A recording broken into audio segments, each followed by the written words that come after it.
It won't be the first time that the football stars will step into racing machines, as over the past 2 off-seasons they have become pretty adept behind the steering wheel, especially Jean Miles. The pair will head a Queensland team that includes current Australian leader sprint car champion Dean McComb and his father Bob, and making up the side is hard-charging Alan Timms. The boys from north of the border will have their work cut out when they come up against a strong local contingent headed by former champion Barry Ashton. The Super Sedan field will be strengthened by the season debut of Stu Robinson and John Brown, who will be out to grab some of the limelight stolen last weekend by Bob Brewer and John Pine. A full support program is planned to back up the battle of the Queenslanders and the Novocastrians.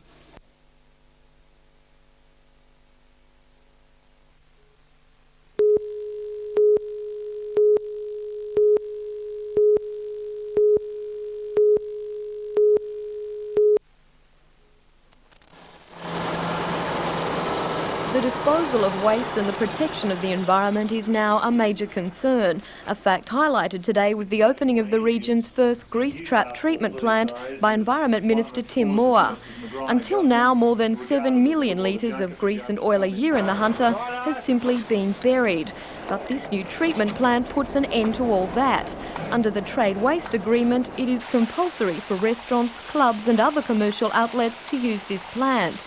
EnviroGuard was chosen to build the facility by the local Waste and Pollution Advisory Panel, which includes representatives from local councils, the Hunter Water Board and the State Pollution Control Commission. The grease and sludge is separated from the water through heating and the use of bacteria. The fat byproduct is then sent to a tallow merchant for further processing. Perhaps the most remarkable thing about this plant is the final stage of recycling. It's taken 10 years to develop the technology. It's called an Anjan supersorber, and although it's being installed in 8 other plants statewide, this is the first that's up and running. Carbon is used to break down the wastewater as it travels through filters, and the final result is clear proof of the plant's worth, more than meeting the Water Board's environmental standards. If Keo Industries has its way, then the same technology used to recycle commercial grease and oil could soon be adopted by the state's water boards to further treat waste which flows out into the ocean. Jodie McKay for NBN News.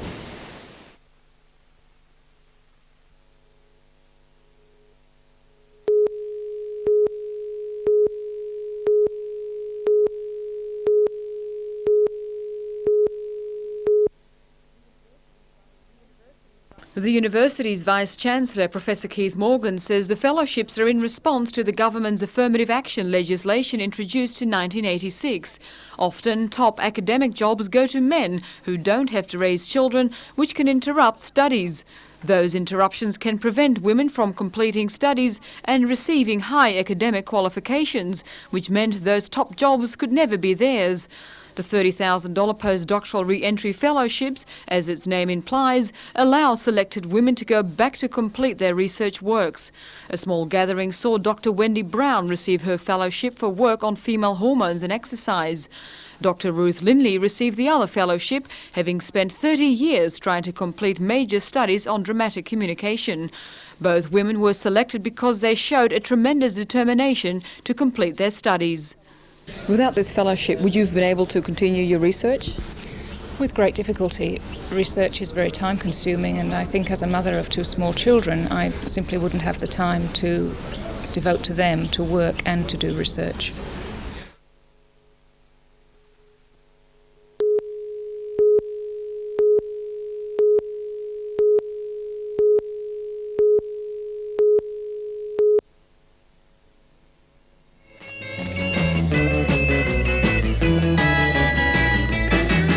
Well, it's early in the morning and it's time to make a start, and I put my poly surfboard on the rack upon my car. I head down to the surfside where the waves are breaking fine. I'm gonna catch a mountain, but I won't go down the mine. You gotta walk the plank, ride the hook, corner left and right, and keep it nice and tight. And now the time is drawing near, you're moving down the wall, as steady as she goes. You got your toes upon the nose, and now you're hanging pipe, hanging pipe, hanging pipe, goes upon the Malibu. And now you've hit the beach and you're feeling mighty fine. You turn your boat around for the second time. You make it out the back, swells are coming fast. The first ones are too small and so you take the last. You gotta walk the plank, ride the hook, it nice and tight, and now the time is drawing near. You're moving down the wall, now steady as she goes. You got your toes up on the nose, and now you're hanging by toes upon the Malibu. Let's stop!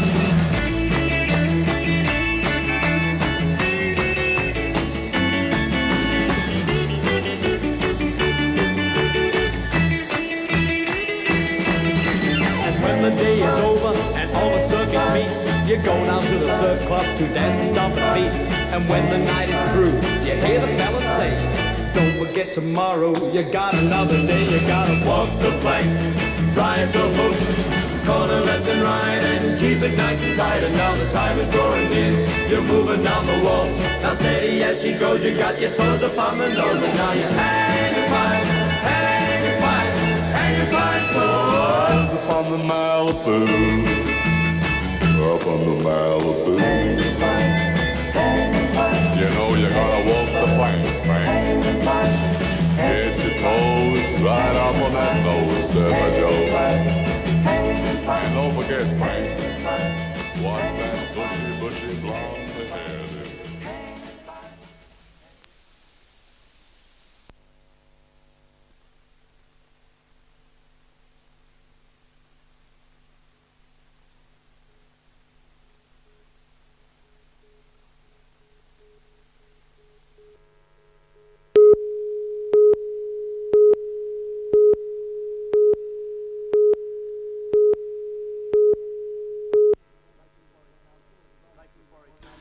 Lake Macquarie Council has run food and wine shows before, but its first in 3 years wasn't destined to have an easy start.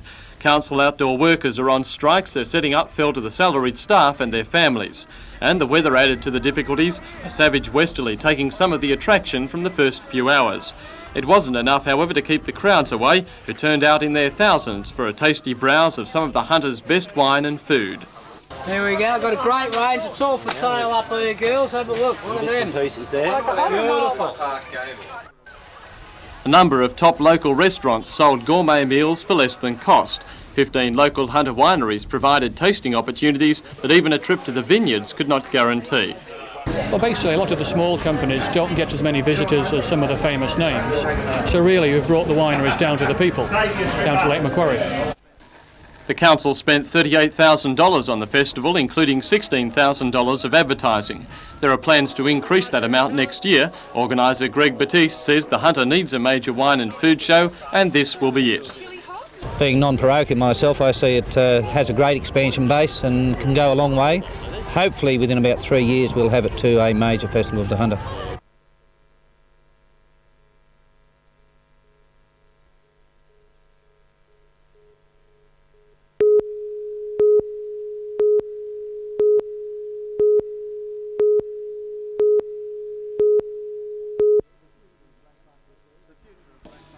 The future of Blackbutt Reserve is proving to be one of the most emotive issues to confront the council in many years. The cause of the outcry is a report from landscape consultant Bruce Mackenzie, commissioned by the council to develop a long-term management strategy for the bushland park.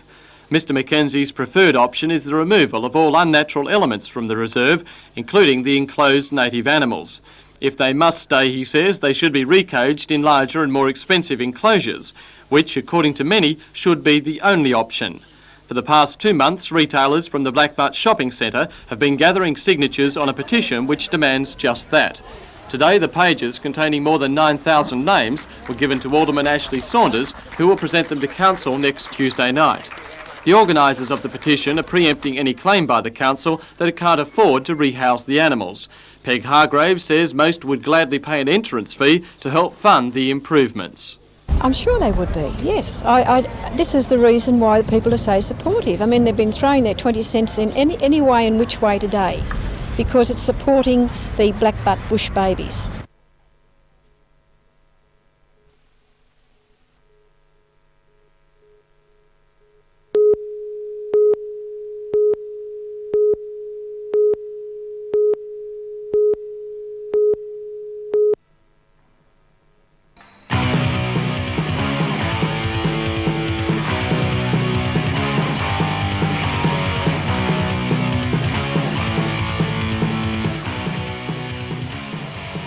For those who know the meanings of words like Ollie Blunt, invert and eggplants, these are the heroes of today.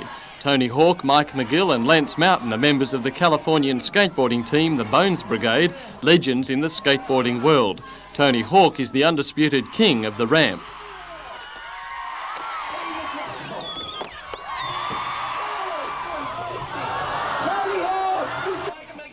It's not surprising, therefore, that several hundred local riders were happy to sit on their wheels and watch the Masters. The three Americans are on an Australian tour showing off their skills. They were brought to Newcastle by Pacific Dreams and New FM. Joining them on the ramp, Anthony Simmons and John Doggart, flying the local flag as high as their aerials.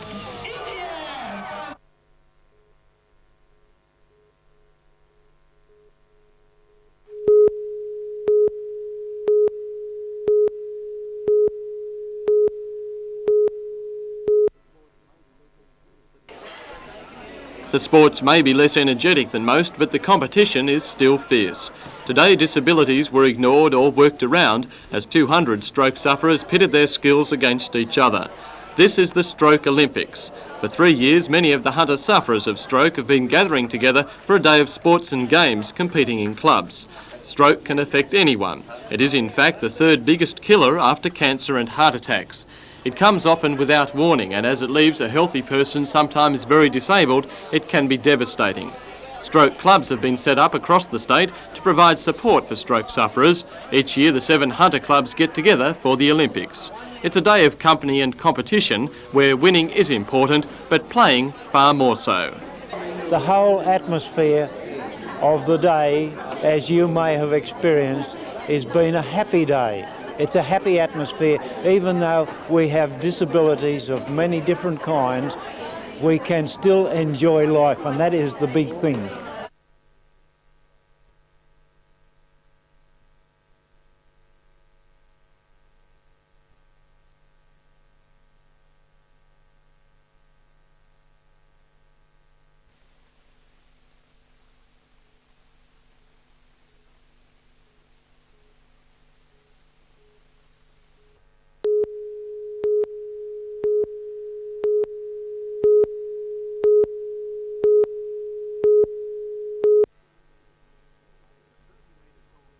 The 30-metre tall translator is situated in the Wirrabulong National Park at Foresters Beach. The project to build the UHF translator began in 1984 and after some design hitches was allowed to go ahead. Member for Dobell Michael Lee today officially gave the go-ahead for transmissions to begin.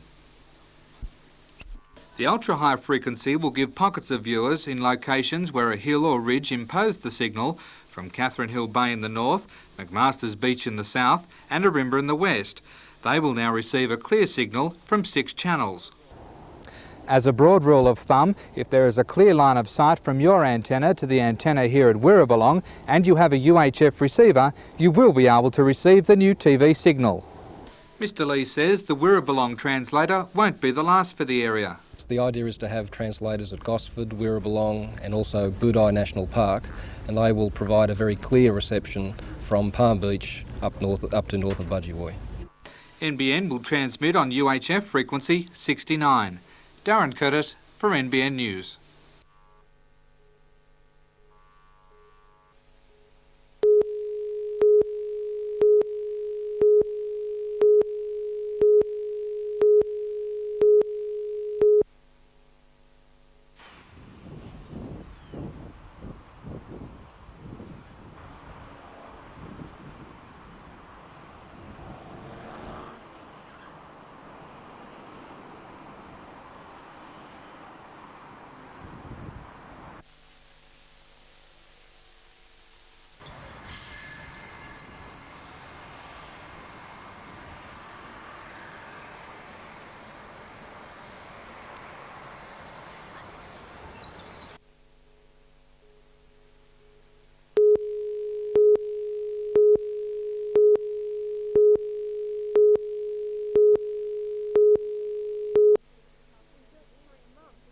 In just 3 months, the Newcastle engineering firm that was the showpiece of industrial harmony Australia-wide will be history. Today, 5 weeks after it became embroiled in a bitter row over the hire of a forklift truck, its workers were informed it is to close.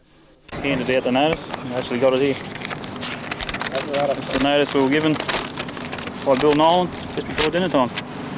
It says that as of today we've been given 3 months' notice of the termination.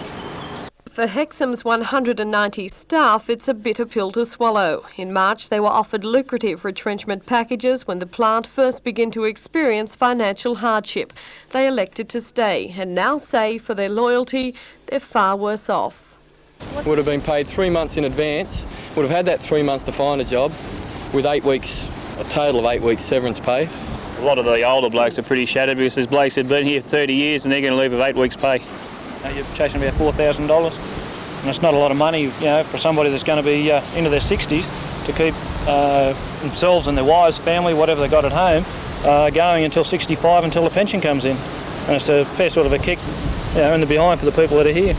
The deal is strictly adhered to award agreements. 3 months' notice, 8 weeks redundancy pay. General Manager Bill Nolan said it was fair and above board, saying if the unions tried to fight it, the matter would go to the Industrial Relations Commission. Mr Nolan was visibly upset today. He described the closure as his greatest disappointment, but he was unwilling to point the finger at the recent dispute. I guess the recent problems have been further evidence that we've been unable to achieve the sort of changes necessary to have a viable business. But the predominant reason for our closure is the economic circumstances.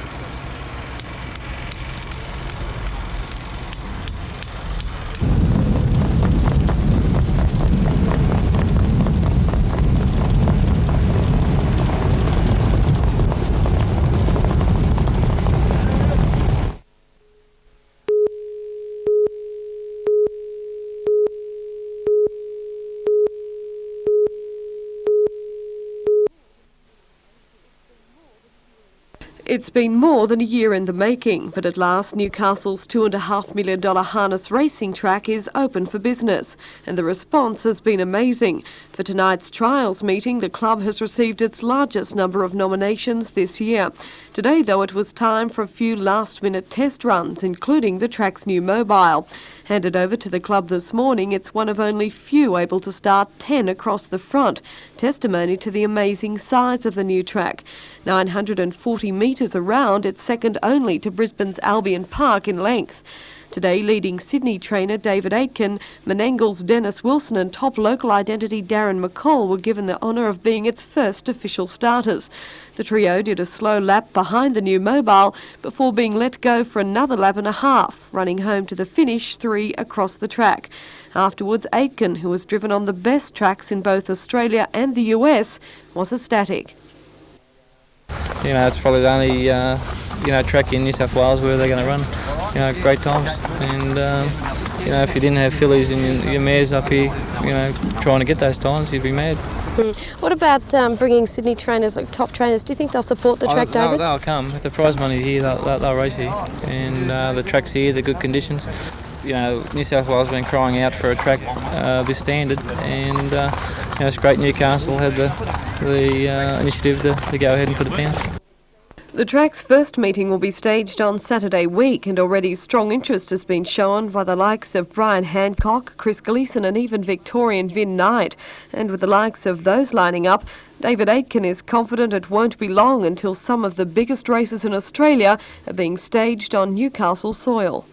They'll come here, and trainers like running. They're good horses running good times because if they're colts, they're good for stud purposes, and if your good mares come up here, it's just going to add more money to the industry all the way around, I think.